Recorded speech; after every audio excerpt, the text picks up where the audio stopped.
Friends, நம்ம இன்றைக்கி first time pan cake பண்ண போகிறோம். இது என்னோடய ஃபர்ஸ்ட் அட்டெம்ப்ட்.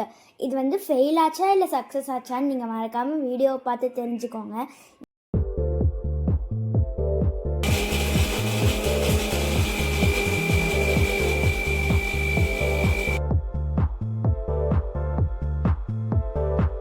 இப்போ வாங்க வீடியோக்குள்ளே போகலாம். அண்ட் ஹாய் ஃப்ரெண்ட்ஸ், நான் உங்கள் ஹர்னி. இன்றைக்கி நம்ம என்ன பார்க்க போகிறோன்னு முன்னாடியே சொல்லிட்டேன். பேன் கேக் தான் பண்ண போகிறோம். அது பண்ணுறதுக்கு நான் ஆல்ரெடி 2 முட்டையை வந்து உடச்சி ஊற்றி வச்சுருக்கேன் அது மிக்ஸி ஜாரில். அது கூட வந்து 2 டேபிள் ஸ்பூன் அளவுக்கு வெல்லம் ஆட் பண்ணிக்கலாம். உங்களுக்கு வெல்லம் வேணாம் அப்படின்னு நினச்சிங்கன்னா ப்ரௌன் சுகர் இல்லைன்னா ஒயிட் சுகர் ஆட் பண்ணிக்கலாம். இப்போ இதை நல்லா அரைச்சி எடுத்துகிட்டு வந்துக்கலாம். ஏன்னே தெரியலங்க, எங்கள் அம்மா இதை கழட்டி வச்சிடுறாங்க. இதை தேடி எடுக்கிறதுக்குள்ளே பெரும்பாடாயிருது. இப்போ நம்ம மூடி அரைச்சிக்கலாம்.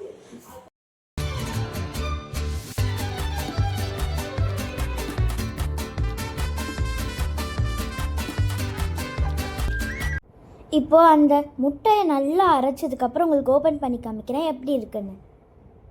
ஓப்பன் பண்ணவே கஷ்டமாக இருந்தது. அண்ட் இந்த மாதிரி தான் இருக்கும். நீங்கள் அது கூட வந்து நல்லா பழுத்து 2 வாழைப்பழம் ஆட் பண்ணிக்கலாம். இது வந்து எங்கள் ஊர்லேருந்து கொண்டு வந்தது. ஆக்சுவலி ரொம்ப பழுத்துருச்சு. ஸோ அதனால வந்து நாங்கள் இந்த மாதிரி பேன் கேக் பண்ணலான்னு ஆரம்பிச்சிட்டோம்.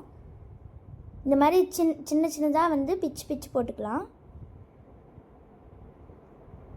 வெளியில் தாங்க கருத்துருச்சு, ஆனால் உள்ளே வாழைப்பழம் சூப்பராக தான் இருந்தது. இப்போது அது கூடயே 1 கப் அளவுக்கு கோதுமை மாவு ஆட் பண்ணிக்கலாம். அதே கப்பில் ஒரு 1/2 கப் அளவுக்கு பால் ஆட் பண்ணிக்கலாம். நல்லா காய்ச்சின பாலை ஆட் பண்ணிக்கோங்க. இப்போது இதையும் சேர்த்து நல்லா பிளெண்ட் பண்ணி எடுத்துகிட்டு வந்துக்கலாம்.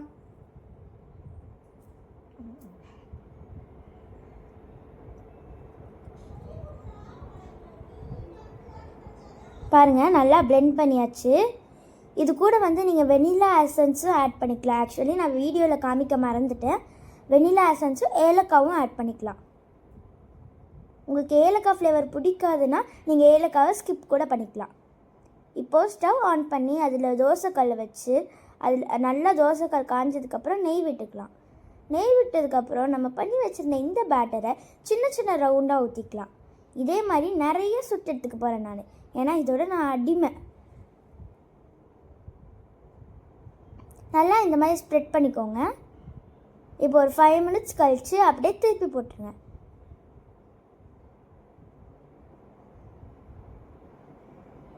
என்னோடய ஃபர்ஸ்ட் அட்டெம்ப்ட்டு இவ்வளோ சூப்பராக வரும் நான் நினச்சி கூட பார்க்கலங்க. இப்போ இதில் இது மாதிரி ஒரு பிளேட்டில் வச்சிடலாம். இதே மாதிரி நிறையா சுட்டு எடுத்துக்கலாம்.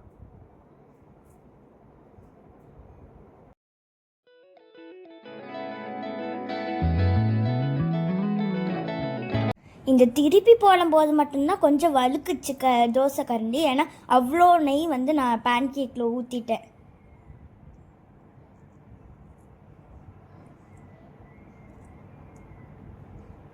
இப்போது நிறையா சுட்டு எடுத்துக்கிட்டேன் நான். அதுக்கு மேலே நீங்கள் ஹனி ஆட் பண்ணிக்கலாம். எனக்கு ஹனினா ரொம்ப பிடிக்கும், அதனால் நான் கொஞ்சம் தாராளமாகவே ஆட் பண்ணிக்கிறேன்.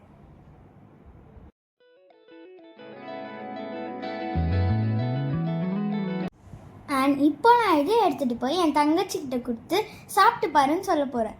அவள் சாப்பிட்டு பார்த்துட்டு சூப்பராக இருக்குது அப்படின்னு சொல்லிட்டாங்க. இதுவே எனக்கு ரொம்ப ஹாப்பி. அண்ட் இந்த மாதிரி உங்களுக்கு வீடியோஸ் வேணும்னா மறக்காமல் நம்ம சேனலை சப்ஸ்கிரைப் பண்ணிக்கோங்க, லைக் அண்ட் கமெண்ட் பண்ணிக்கோங்க. அண்ட் மறக்காமல் நம்ம சேனலில் நிறைய பேர்த்துக்கு ஷேர் பண்ணி விடுங்க. பாய், நெக்ஸ்ட் வீடியோவில் பார்க்கலாம். Until then, iskiol.